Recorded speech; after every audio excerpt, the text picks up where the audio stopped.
Welcome back to MVM. Today I'm giving you a preview of Dodoresque Cherry Blossom, which is a set collection, card drafting, and hand management game. Now what you see in the table is the original game Dodoresque Jungle Fever. The new version of the game, Cherry Blossom, came about because when the original Dodoresque was funded, there were questions about whether you could play the game with more than 4 players. The simple answer could have been you needed to buy 2 sets of the game, but the publishers decided to create a standalone Dodoresque game with new cards and illustrations that you can play on its own with 2 to 4 players, but you can also combine it with the original game to play up to 8. In Dodoresque, you're playing a dodo who is trying to build the best nest among the rest. You do this by collecting the best materials for your nest, like crystals, pretty leaves, mushrooms, feathers you've stolen from other birds, and other trinkets.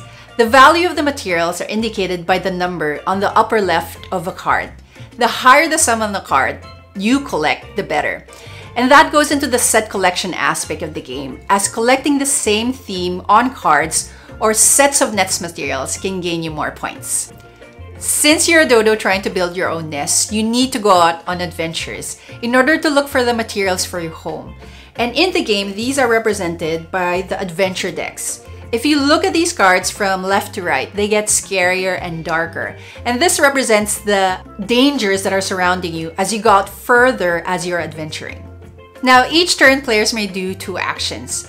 But before they do the 2 actions, players will need to collect 2 cards from the first deck and 1 from the second deck. And this will be their starting hand of 3. From these starting hand of 3, you keep 2 cards and 1 you will shuffle along with the other cards from the other players. And they're going to be placed on the table as an exchange stack. Dodos are very sociable, so whatever materials they don't use, they share with other dodos. So what are the list of actions you can do in the game? You can go out on adventures, which means drawing from these adventure decks, as I said. And there are different cards that you can draw from the decks. And first are these action cards. There are 2 types of action cards, normal and special. Normal action cards you can use in the game to get material cards that let you build your nest, while special action cards give you different advantages in the game. For example, you can do the same action twice, you can trade materials, or search for discarded cards. When you draw an action card, they just go into your hand. But when you draw a material card, you have to discard an action card that has the same symbol as on your material card, as shown here. Otherwise, you have to discard that material card into the discard deck. Not only that, if a specific symbol is present, it means that you have to rotate your own dodo card 90 degrees. And this symbolizes that your dodo has sustained an injury. There are certain cards though that are just blank, and this means that those material cards go into your hand without you having to discard an action card. The second action you may do is nest building, which is just playing a material card from your hand to the table in front of you. And I'll talk about the set collection aspect in terms of building your nest later on when I talk about scoring.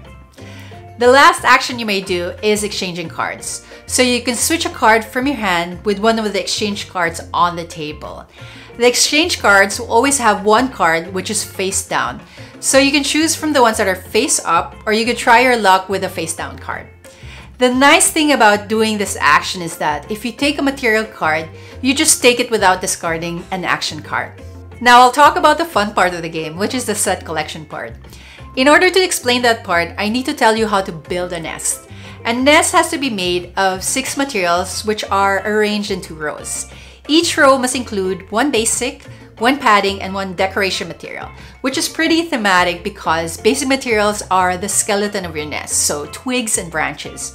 Padding can be grass, and decorations could be the berries and the shiny stones that your dodo has picked up in the game. So the material type is shown on the card on the upper right hand corner, and the numbers shown on the card are your victory points. Now you can get higher scores when you combine the right sets of cards. Material combinations happen when you collect all 3 material types in a row. When this happens, you add all the VP points in that row. You can also create a thematic combination. Every material card has a theme like Savannah or the mountains.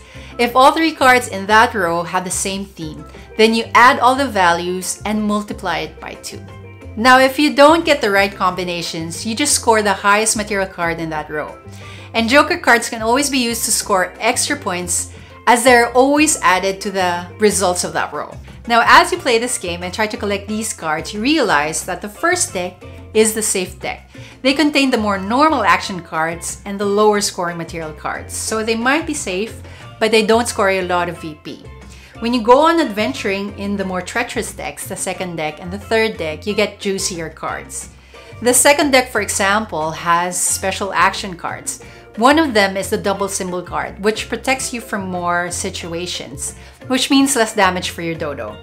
The third deck has the higher scoring material cards, the 3-point cards, which are very important because you can use them to replace the more lower scoring 1-point cards that are already in your tableau. So that was a preview of Dodoresque Cherry Blossom, which will be on Kickstarter for 7 days. Check out the link below if you want to get an easy to learn and simple to teach set collection game that can act as a filler or something that you can play with the whole family. Please subscribe to our channel, follow us on Facebook, Instagram, and Twitter, and we'll see you next time.